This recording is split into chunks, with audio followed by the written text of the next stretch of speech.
Hello everyone, this is Jotto, and welcome to the Hearthstone Weekly Show. Now, for this week, we are doing something we haven't done in about 2 months, I want to say, which is going over a competitive series. There's been a lot of sort of general concepts recently, and it's been a long time since I've done one of these, but with how well Thijs has been doing in King of the Hills recently, I thought, well, why don't we go back to one of his games. So this one was done a couple of days ago, I want to say, at least live. It was probably recorded about a week ago, but it was done live a couple of days ago, so I thought I'll go over it. It's Thijs and Hyped. Now, Thijs is from MYM. He's now on his 6 win streak, which is kind of absurd. I think before then, the longest one was 4, I want to say, on IHEARTHU King of the Hills. And his challenger for this week was Hyped, who is one of the newer members of Tempo Storm. Tempo Storm's been growing in its sort of list recently. Now it's got 4 players, I want to say, which is Reynad, Gara, Hyped, and Tides of Time. Whereas MYM has been fiddling around. They've got quite a large roster, actually, and I know that the entire roster's on Gosu Gamers, so I'll put the link in the description for that. It's like 6 players, I think, 6 or 7. There's like Ignite, Semi-Jew, Thijs, RDU, they're all on there, and a couple of other ones. Skip, I think he's also on there. So they're both pretty high tier teams, and Thijs has been the best performing player ever on King of the Hill. So it's always interesting to see such a, well, hyped up player in Hyped coming on to sort of challenge his position. Anyway, so we're going to be going over 2 games, as is customary with these things, because if it's 3, it just goes into insanity on how long these videos get.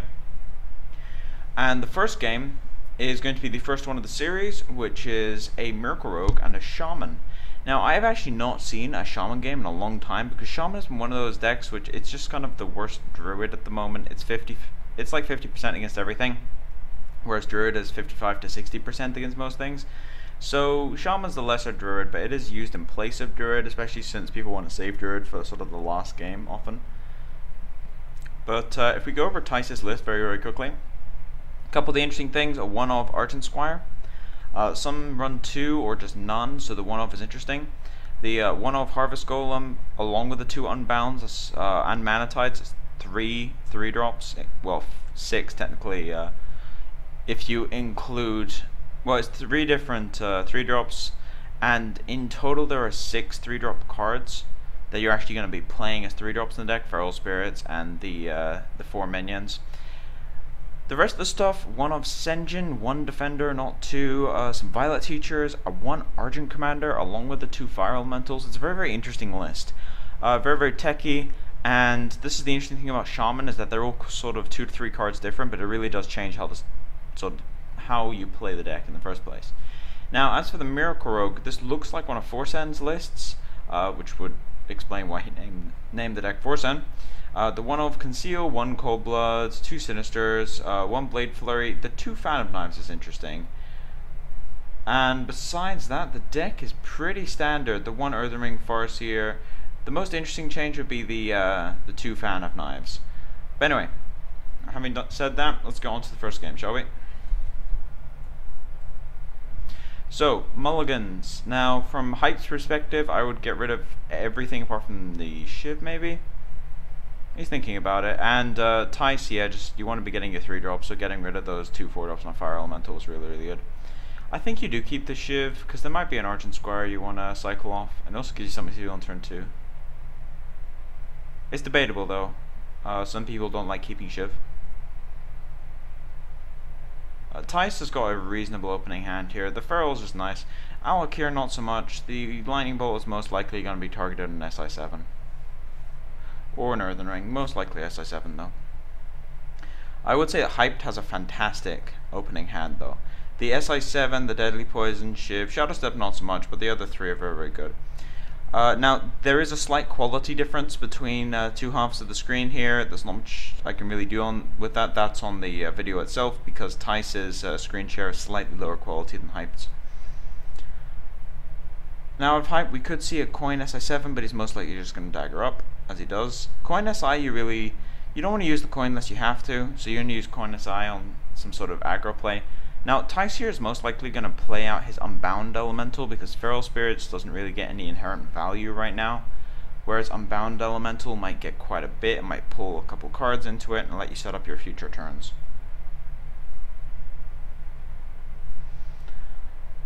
However, he does have the Shiv Deadly Poison. You could make an argument for the SI7 agent here, but I think the Shiv Deadly Poison is far more efficient. If you just Shiv it, see what you draw, and then most likely Deadly Poison to kill it. You kill it, you take 2 damage, but you only use 1 card. That looks like what he's going to plan on doing. You should play the Shiv first though, because you never know.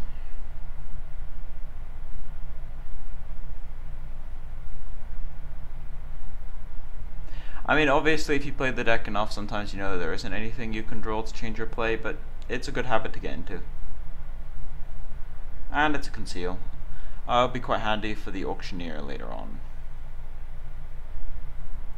So anyway, the Unbound goes down. Now, there are a couple plays you can do from Thijs' perspective.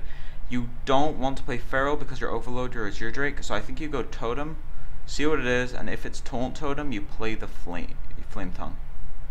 I think that is the correct play. You really don't want to play the Feral, you want the Taunt later, and you also don't want to overload your Azure Drake, as that's quite important.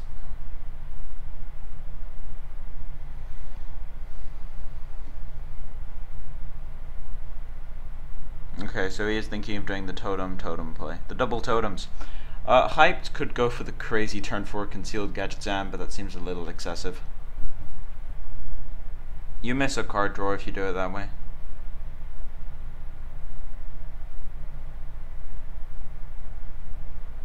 And there's the Taunt Totem, so he's just going to play the Flame Tongue and attack for 2.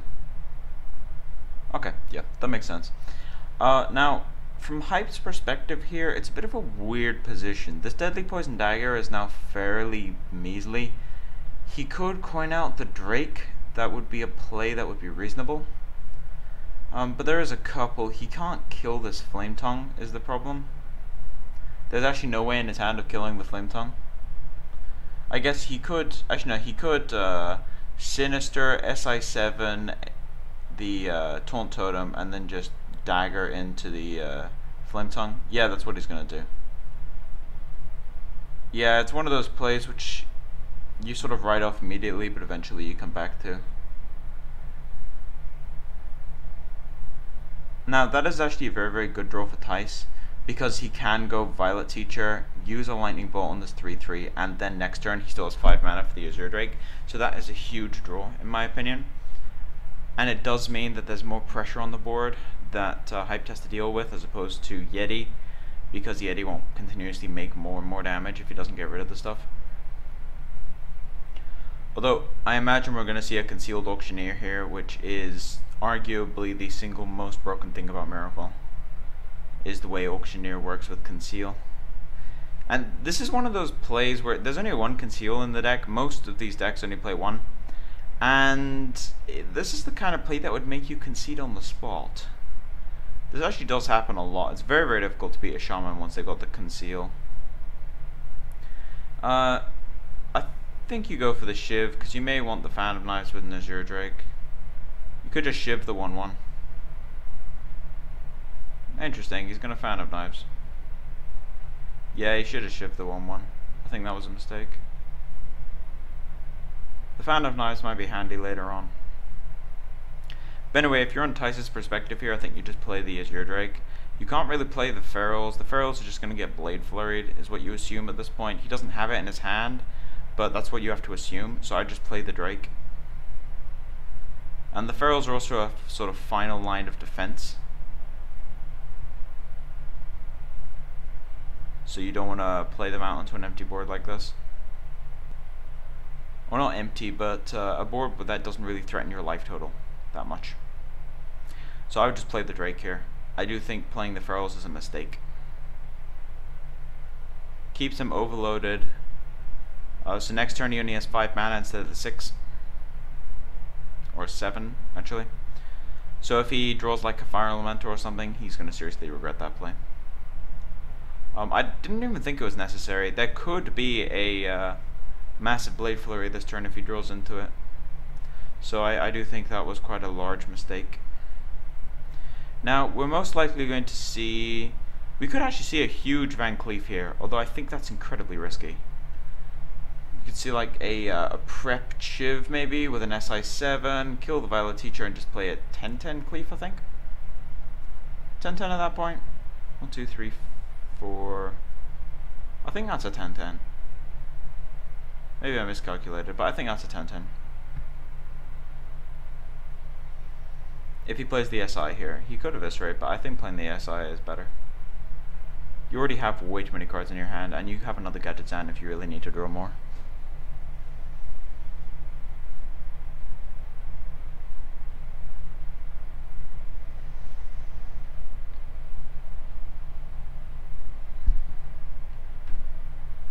He's really thinking about this. Okay, was it an 8?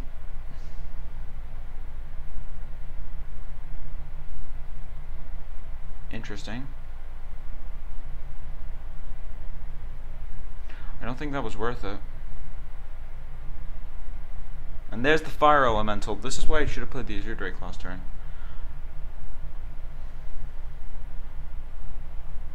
I mean, in this case, there's a Van Cleef, so you can't play the Azure Drake, but this Feral Spirit really messed him up. There would have been an Azure Drake on the board right now, and then he would have had a Feral Spirit for a later date, but this taunt was basically wasted.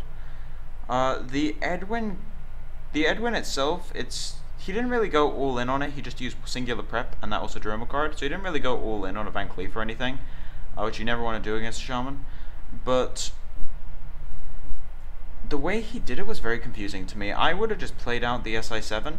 Like, you have most of the cards in your hand do damage. Like, you don't need that much more damage in your actual hand before you can just win the game. You have a second Gadget Zan, so saving the spell is probably better, especially with an Azure Drake in your hand and a Blood Mage. So I'm not quite sure why playing the Eviscerate over the SI was really necessary. And that's also including the fact that it was mana inefficient, where he would have used all of his mana on that turn instead of just 2 out of the 3. So far it seems like there's... I mean, on Thijs' part it was just a singular misplay, but I think on Hypes he's playing the deck a little sloppily at the moment. This looks like a Spell Power fan. Yeah, it is. Now, if he had SI7 on the board right now, he would have gone in for 3 damage. Extra. So I do think that was a rather major mistake.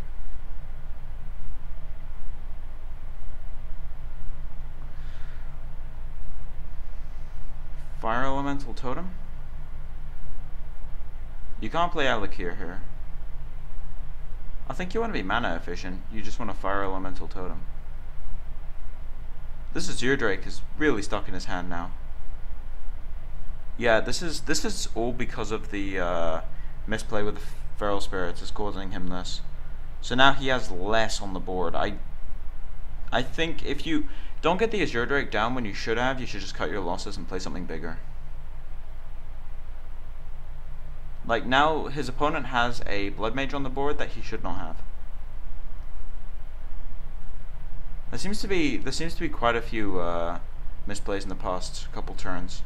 The first few turns were basically perfect, but I think there's a couple misplays coming up into here. At this point, we could just see a 3 damage Blade Flurry and kill the Azure Drake. I do think playing the Azure Drake over the Fire Elemental was a massive mistake, because he's just going to lose his entire board for no reason now. Shaman's all about board presence, so giving your opponent an outlet to using spell damage. I mean, it's not just spell damage. This Blood Mage effectively did 2 damage instead of 0. Like, that just... It even made the Blade Flurry do extra damage to his face as well.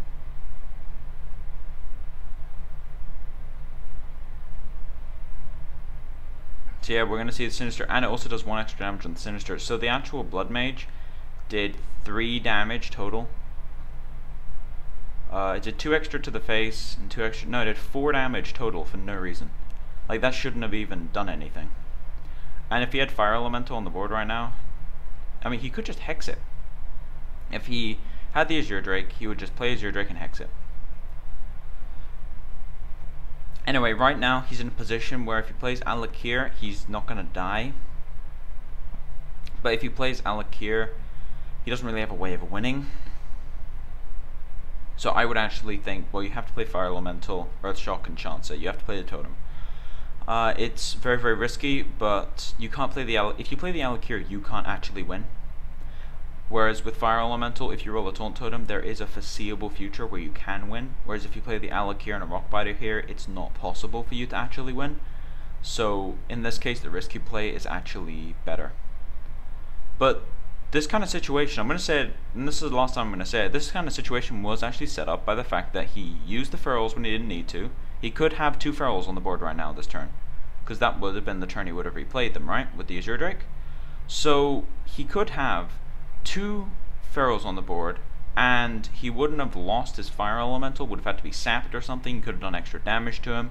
Like, playing the Azure Drake over the Fire Elemental, and playing the Feral Spirits over the Azure Drake probably lost him this game. And this is what's very, very interesting about watching high level play in Hearthstone, is that these are mistakes that are very hard to catch. Very, very hard to catch. Like, I've already watched this game before, and on the first watch through, I only caught one of them. I didn't catch the other ones. It's very, very difficult to see these, and you have to watch games multiple times sometimes to even see them, and these are the kinds of misplays which you don't even catch. But they do affect the game quite massively. And as I said, this is what's interesting about high level Hearthstone, is all these tiny, tiny mistakes all come together in the end, and they cause a loss. And at this point, I think it's pretty obvious that Thijs is going to lose this game. I don't really see a way that he could win this game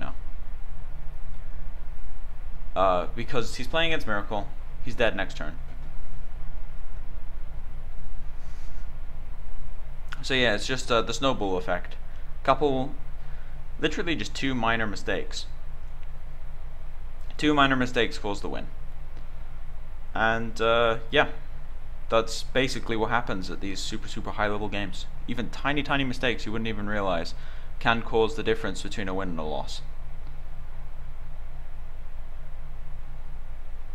As we're just watching the Leroy combo kill its 3000th player this week.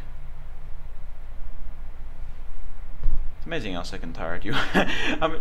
I mean, kudos to Thijs for actually sitting around and watching the Leroy combo. Not many people do that anymore. Most people just concede out once they see Leroy come down. But anyway, so first game was more to do with sequencing and mana efficiency. There was 3 mistakes in that game.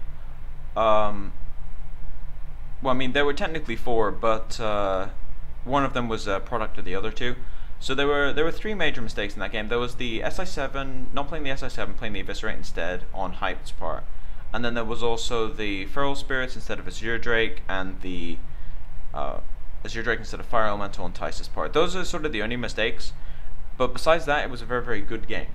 Especially from Hype's perspective, he actually played a very, very good game. It was almost flawless, which is incredibly good. Making only 1 mistake in a game as Miracle Rogue is impressive. Very, very impressive. I think it was just the SI and actually also the Fan of Knives. The Fan of Knives when his opponent has a healing totem. That was the only other suspicious one. So, Hyped played an almost flawless game. Thijs made a couple mistakes, but I mean, it's Thijs. He can come back from almost anything. He has several times. Last time I saw him play, he was, I think, 3-0 down, and he won 4 games in a row. So he's by no means out just from losing the first game in the series.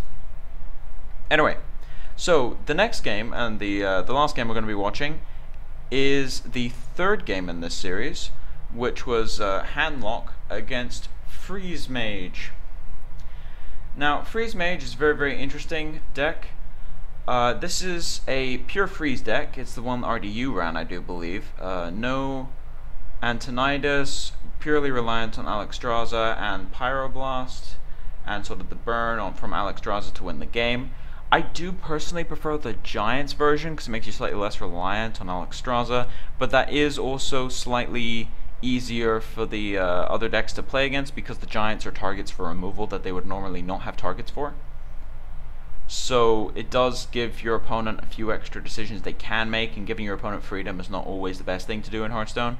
Whereas this version, while it's less consistent, is much, much harder to stop when it does get the draws. And as for the other deck that Thijs is playing right now would be Handlock. Now this is a very, very interesting Handlock deck.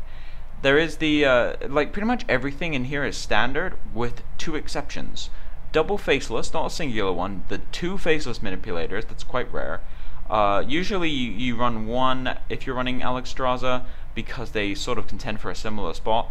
Running two usually involves no Alexstrasza, whereas running one usually involves an Alexstrasza. So it's very, very interesting that he's running Double Faceless along with a Ragnaros. Not an Alexstrasza, a Ragnaros. That is a very, very interesting addition, and it led to a very, very interesting conclusion to this particular game.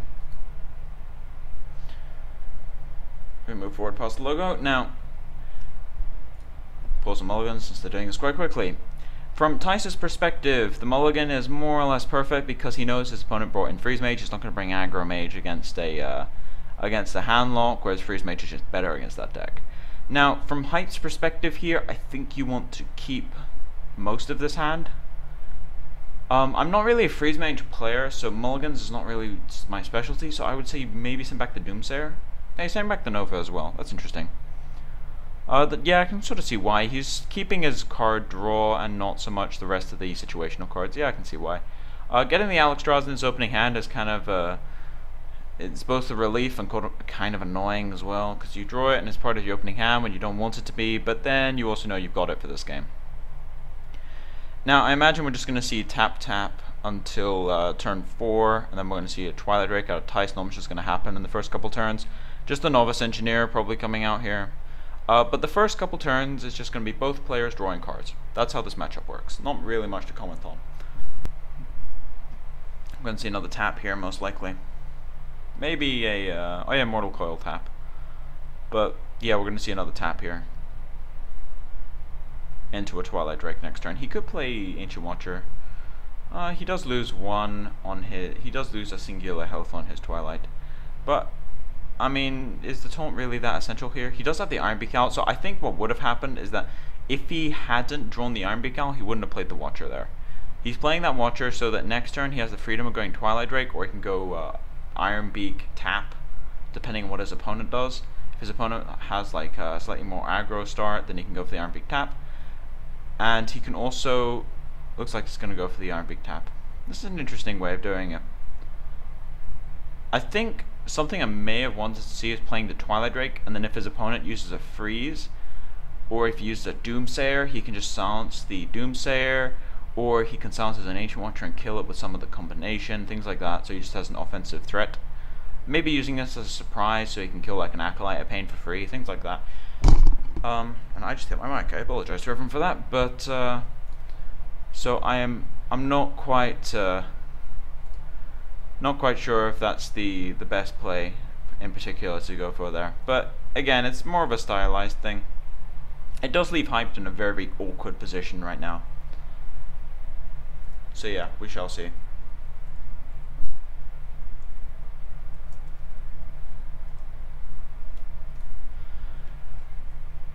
As for Hyped, this is one of the most awkward plays he could possibly have. You could Arcane Intellect here, you could also go for an Acolyte, but then the Acolyte's just gonna die. He doesn't really have a good play. This 4-5 is really irritating for him. I think a Twilight may have been slightly more irritating for him to deal with, to be honest. But this is obviously a very, very difficult play. He could use the Acolyte and maybe kill the 2-1 with a Hero Power, maybe. This is one of those turns that I don't really know what you do here. I think he is going for the kill. Alright, he's gonna Frostbolt. Is that a Frostbolt? I think it is. Yeah, it is. He's gonna Frostbolt this and then ping it and kill it with Acolyte next turn. That's an okay way of doing it. He's trying to take pressure off himself. It's quite difficult though. Now, what this does enable him to do is make sure that this Iron Beak Owl is now incredibly awkward. And this is the problem, like if he had just played the Twilight would have absorbed this, and then he could have just played the Giant next turn, and he would have had a Watcher that's ready to be silenced. That's why I preferred playing the Twilight. Now, there is no freeze to go along with this Doomsayer right now. There is no global freeze. There's a couple freezes, but there aren't any global ones that actually go with this Doomsayer right now. So it leaves him in a bit of an awkward spot. This is one of the problems with Freeze Mage, is it does have these really awkward turns. and this is one of the reasons why the deck isn't played that frequently. I mean, I do think the deck is quite good, but it is one of those decks that literally kills itself sometimes. You just don't draw your burn at the right time, and you don't draw... Like, sometimes your card draws at the bottom of the deck and you just lose, or your Frost Novas are not that high up. This is why I think keeping the Frost Nova was not the worst idea in the world, because it does mean you actually have it for these kinds of situations, and these happen a lot early game against these hand locks. He may just run the Acolyte into this, see what he draws. Yeah, that's what he's doing. And there is the Frost Nova. Yep, he's going for the Frost Nova Doomsayer. That makes perfect sense as far as I'm concerned. And this is why keeping the Iron Beak Cowl is quite handy.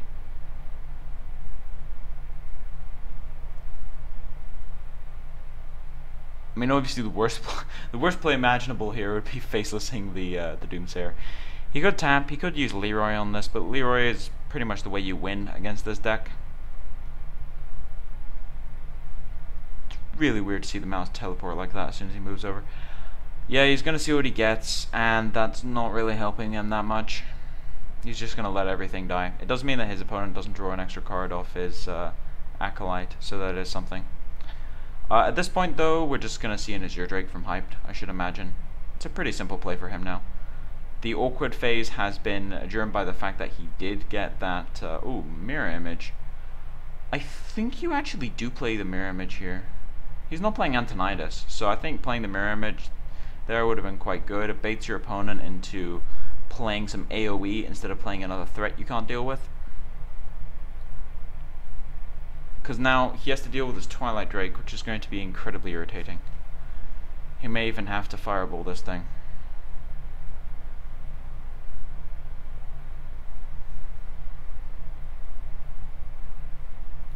I mean, Fireball Frostbolt would kill it, but then you're looking at a huge amount of burn used on creatures.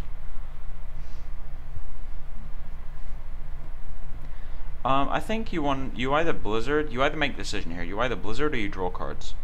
I think drawing cards is better. You're going to need the Global Freeze at some point. Okay, another Doomsayer. Can you really use the second Doomsayer here? I think you need to keep the second Doomsayer for later. You can play a second Novice. He's thinking about the Ice Barrier. You could just play a second Novice here and then play the Mirror Image.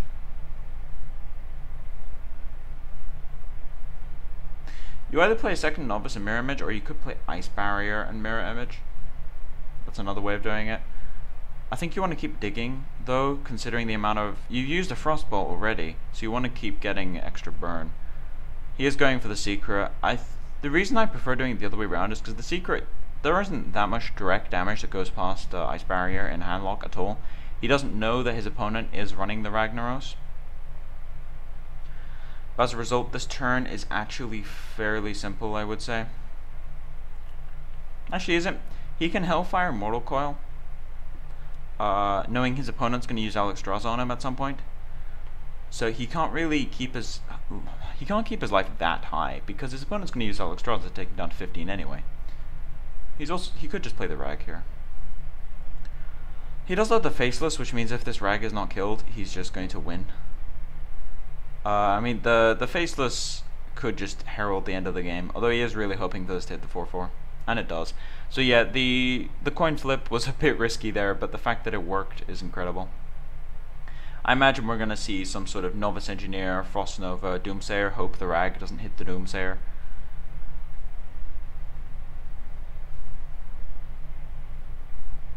Maybe saving the mirror images would have been better, but he doesn't know. Like, this is the kind of thing where in hindsight the mirror images would be amazing, but you can't predict a Ragnaros out of a handlock. It's not gonna, like, you just can't do it. I think at this point we're just gonna see the Mortal Coil Faceless on the Rag, because if he Mortal Coils and Facelesses the Rag, then the Rag shots are either gonna kill the Doomsayer or just take a massive chunk out of Hyped's life total. So I would say tap, or coil, tap, and then Faceless would be the correct sequence of plays there. He doesn't really have another way of dealing with that Doomsayer without using Leroy. So you want to coil, I think, Is he really gonna go for the Leroy here? Leroy Shadow Flame? Interesting. Okay, so he's going for the Leroy Shadow Flame. He is missing out on a Faceless here. He's playing it incredibly safely, although I do think that the double Ragnaros would completely destroy his opponent right now. Okay, next turn he has 3. As soon as 3 Ragnaros come out, it's just the end of the game. As far as Hyped is concerned, he needs to kill this. He absolutely needs to kill this Ragnaros. Even a single Ragnaros will end him at this point. He needs to kill this Rag. He could Fireball, Frostbolt it. That's super awkward though. He could also Azure Drake, Frostbolt, Ice Lance, I think. Is that enough? Yeah, it is. That would be 9 damage total. So yeah, I do believe you need to use some sort of burn on this. You have to kill it. If you don't kill this Ragnaros, it will kill you. Ragnaros is very, very good against Freeze Mage, because you can't freeze a Ragnaros, it keeps attacking you. So he does need to kill this thing. He can't just leave it on the board forever. If he doesn't kill this Ragnaros, he's going to lose the game. Even without the Facelesses, that's what I mean. Like, the Facelesses are just going to kill him next turn. But even without the Facelesses, it doesn't really matter. He's still going to lose if he doesn't kill this. If he just Blizzards this board and then puts down an Ice Block or something, he's just going to lose. So he can't leave this Rag. Because, I mean, if he Blizzards and then he just puts up an Ice Block, he has literally 2 turns before he dies. So I think he's going for the kill here on this Rag. And he's going defensively, and I think that's going to seal his fate, unfortunately. Double Ragnaros. This is going to end him. He should have killed the Ragnaros. Even, like, handlocks do play Faceless in general. You should play around it, but the double Faceless you can't play around. He should still have played that differently, however. So now we're going to see the infinite Ragnaros shots. Now, he's thinking about, he should not attack. He shouldn't attack with this 2-3. If he attacks with this 2-3, now he can only get him down to 8. Whereas if he didn't attack with the 2-3, he would have got him down to 2. So that was a mistake. He shouldn't attack with the 2-3. Even if it was Ice Barrier, then you just avoid it by the Ragnaros shots, and if it's Ice Block, then by doing that it takes him down to a multiple of 8, which means you can only take him down to 8. So if he somehow deals with this board, you actually can't kill him, which is a bit awkward. Whereas if you had an attack with that 2-3, then it would take him down to 2 life, because he would be on 18 life. So 2 Ragnaros shots would take him down to 2, the third one would pop the Ice Block. So a slight mistake. I don't know what he's looking for here, maybe another Ice Block. I don't think it's even possible to win. I don't see, he should have killed the Ragnaros. I think that was the biggest mistake of this game, was not killing that Ragnaros.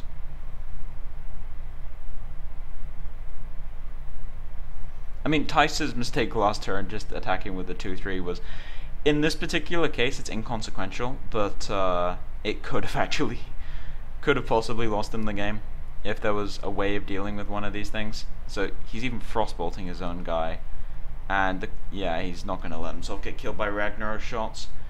So anyway, those are the 2 games that I'm going to look at for this week. Overall, the first game was lost by a couple key mistakes on Theis's fault. However, the second game was actually entirely linchpinned on a single mistake that Hype made, which was underestimating the Ragnaros. That I think was the entire, like, that lost him the game on its own. That entire play, I think he would have won that game if he had killed the Rag. So it really does, sort of the point I want to get across in this particular show, and keep in mind I do watch these games before I actually put them on a show, so I was watching through all these games, and the reason I picked these 2 is because I really wanted to show that Hearthstone has a lot of, well, there is RNG in this game. There are a lot of mistakes that are possible. Even the top pro players who are better than I will ever be make a lot of mistakes that do lose them games. Everyone makes mistakes, and on average the better player will make less mistakes and will win more. And that's just the major thing about Hearthstone. The better player will usually win. It's about 70% of the time, simply because they make less onboard mistakes. and it happens a lot. And just tiny mistakes. Once you get to the levels that these players are playing at, the mistakes you need to watch the games 2 or 3 times to even see. They are very difficult to find. However, the point is that your actual skill at Hearthstone is dictated about how, like, which kinds of mistakes you actually make and how you get past those mistakes and actually remember not to do them and play safer and play more assured with what you actually do and know what kind of probability you have of actually winning depending on which play you make. That is one of the main things about Hearthstone, the whole mind games thing, the whole sort of knowing the RNG, knowing how to make it work for you. That is a major thing about Hearthstone, and that's something which every player has to deal with, but it's only the very top of the Hearthstone player base that actually understand how to do it for themselves and use the fact that there is an RNG element to the game, but they also know that the skill they put into the game will actually pay off when it comes to winning the majority of their games. Anyway, if you like the content, please subscribe. If you have any feedback or just want to talk or anything, put it in the comment section below. I do stream from time to time, so if you want to see when, follow me on Twitter and also on Twitch. But as for now, this has been Jotto.